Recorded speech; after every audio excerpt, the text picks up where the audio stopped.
Johnny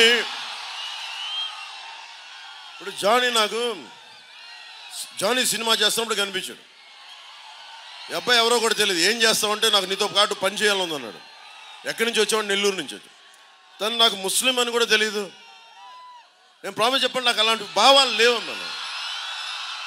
అంటే ఎవరిలో ఏ skill ఉందో మనకి ఎలా తెలుస్తుంటే అడిగేవాడు ఒకడు కావాలి. నా దగ్గరికి వచ్చి అడిగితే డాన్సర్ అయ్యాడు, డ్యాన్స్ మాస్టర్ అయ్యాడు, కోరియోగ్రాఫర్ అయ్యాడు. ఈ రోజున మన భారతదేశంలోనే అత్యంత ప్రముఖమైన కోరియోగ్రాఫర్.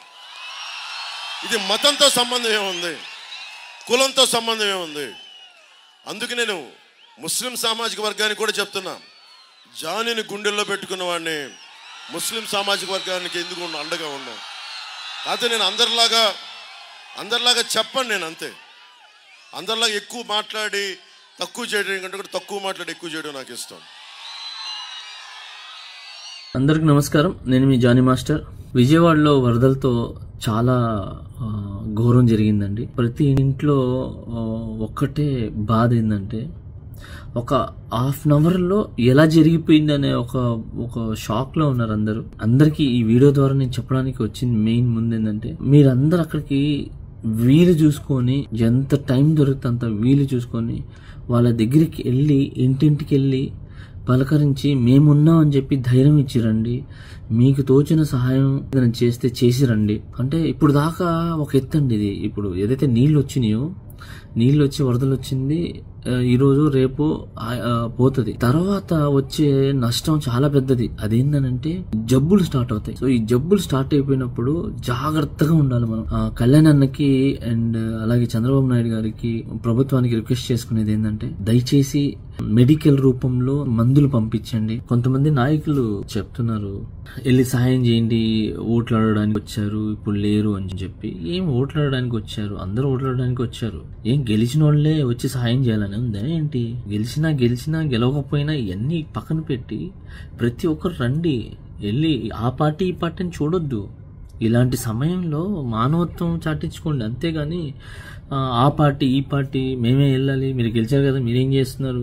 గెలిచినప్పుడు పైన హెలికాప్టర్ నుంచి పోయి హాయ్ హాయ్ అని చెప్పి మేమున్నాం అని చెప్పి పైన చెప్పటం కాదు, దిగాలి. చంద్రబాబు నాయుడు గారు దిగారు, ప్రమాదం జరిగింది, జనాలందరూ ఇబ్బంది పడుతున్నారు అని చెప్పి ఆయన అక్కడికి వెళ్ళి అక్కడే కూర్చొని పెద్ద పెద్ద ఆఫీసర్లందరినీ కూడా, ఇది అసలు ఆఫీసర్లు అనేది కలవడం అనేది కొంచెం కష్టం ఉంటుంది వేరే వాళ్ళు. అలాంటిది రోడ్డు మీద ఒక్కొక్క పోలీస్ ఆఫీసర్, నిజంగా హ్యాట్స్ ఆఫ్ పోలీస్ ఆఫీసర్స్ అందరికి, డిపార్ట్మెంట్కి హ్యాట్స్ ఆఫ్ డిపార్ట్మెంట్కి.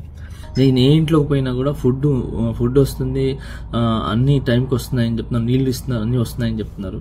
కానీ కొన్ని లోపల లోతుగా ఉన్న ఇళ్ళల్లో అక్కడ మాత్రం వాటర్ కానీ ఫుడ్ కానీ ఉండదు. ఎందుకంటే లోపలికి వెళ్తే లాగేసుకుంటున్నాయి, పైనుంచి ఇవ్వాలి. సో ఆ పైనుంచి కూడా అందజేస్తున్నారు. చుట్టూ వాటర్ ఉండి కూడా నీళ్లు తాగలేని పరిస్థితుల్లో ఉన్న ఏదైతే ఇల్లులు ఉన్నాయో ఆ ఇల్లులకి పైనుంచి వాటర్ అందజేస్తున్నారు, ఫుడ్ అందజేస్తున్నారు. సో అక్కడైతే మొత్తానికి చంద్రబాబు నాయుడు గారు కానీ ఆ టీం కానీ మొత్తం పని చేస్తున్నారండి నీట్గా. మ్యాక్స్ వాళ్ళకున్న శక్తితో వాళ్ళు సాయం చేస్తున్నారు. ఇది ప్రకృతి వైపరీత్యం అండి. ఇది ప్రకృతి చేసిన దానికి మనం ఏం చెప్తామండి చెప్పండి? ఆ గాడ్ని ప్రేయర్ చేయటం తప్ప మనం ఏం చేయలేము. ఇవన్నీ ఎందుకు వచ్చినాయి అంటారు? మనుషులు చేశారంటే మనుషులు కాదు, మనుషులు చేసినవి ఉన్నాయి. ఏం తెలుసా?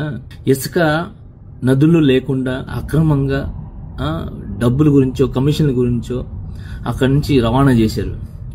ఇంకేడ నిలబడతాయి నీళ్లు, అక్కడి నుంచి వచ్చేస్తాయి. ఇళ్లకు వాటర్ వచ్చేసింది అంటే చెరువుల్ని పర్మిషన్స్ ఇచ్చేసి అక్కడ ఇల్లులు కట్టుకోమంటే ప్రజలు ఏం చేస్తారు? ఎక్కడ తక్కువ వస్తుందో ఎక్కడ ఇల్లులు వస్తే వాళ్ళు పాపం వాళ్ళు కొనేస్తారు, వాళ్ళు ఉండిపోతారు. ఆ మధ్యలో ఉన్న వాళ్ళు కానీ బ్రోకర్స్ని కానీ నమ్ముతారు. సో ఆ నమ్మి ఆ ఇల్లులు కొంటారు. ఇళ్లలో ఇల్లులు కట్టేస్తే నీళ్లు ఎక్కడ నిలబడతాయండి? ఆ దారులన్నీ కూడా అక్రమంగా పర్మిషన్స్ ఇచ్చేసి ఇల్లులు కట్టేస్తే ఆ వాటర్ అక్కడ రాకుండా, అక్కడ కొట్టుకోపోకుండా ఎక్కడ పోతాయి? సో మనుషులు చేసిన కొన్ని తప్పులు ఓకే, అది ఏ ప్రభుత్వంలో చేశారు మీ అందరికీ తెలుసు. సో దయచేసి ఇప్పుడు విమర్శలు అనేది పక్కన పెట్టి, నేను కూడా ఇది విమర్శించట్లా, జరిగింది చెప్తున్నా అంతే. విమర్శలను పక్కన పెట్టి, పార్టీల్ని పక్కన పెట్టి, మానవత్వంగా మనిషిలాగా మనందరం మనకు చేతనంత సహాయం మనం చేద్దాం వెళ్ళి. సో నేను కోరుకున్న అందరికి ఇదే, నేను ఎవరు విమర్శించట్లేదు. ఓకే అండి, అందరు వెళ్తారని ఆశిస్తున్నాను. వాళ్ళందరూ బాగుండాలి, ఆ దేవుడిని ప్రార్థిస్తున్నాను. జై జనసేన, జై హింద్.